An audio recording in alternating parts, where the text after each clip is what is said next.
调离印度100外的台湾旅客由政府协调包机再登来台湾，经过14天的检疫，采检的结果拢是阴性，无挖到病毒，再去离开检疫所。其中一个到印度采访的记者，伊讲这个检疫所虽然是设备简单，但是应该有的拢有，甚至母亲节，阁收到工作人员送巧克力来祝贺。甲其他国家比起来，台湾的防疫毋但确实，而且阁真有人情味。大家拖行李停留伫印度回国的台湾旅客结束14天的检疫，下早坐游览车离开检疫所，大家拢真想厝。胖了快10公斤。接下来最想做的是什么？剪头发。剪头发哦。逛夜市。逛夜市啊。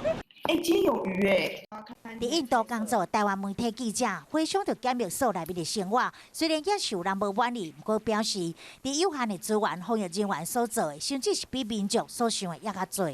检疫的时候还遇到了母亲节，然后他们还送所有的女生就是3颗金沙。他们其实是在很有限的资源里面，尽量的从我们的角度去帮我们设想。伫印度的台湾人5月初5，坐包机登来到桃园机场，检疫结束了后，我的7天自主健康管理。我们现在为什么要回家？因为病毒。什么病毒？进入你的身体。比起其他的国家，民众共用防疫资源的高风险，然后伫国外台湾人讲啥物嘛要倒来厝，嘛是安全，阁有人情味。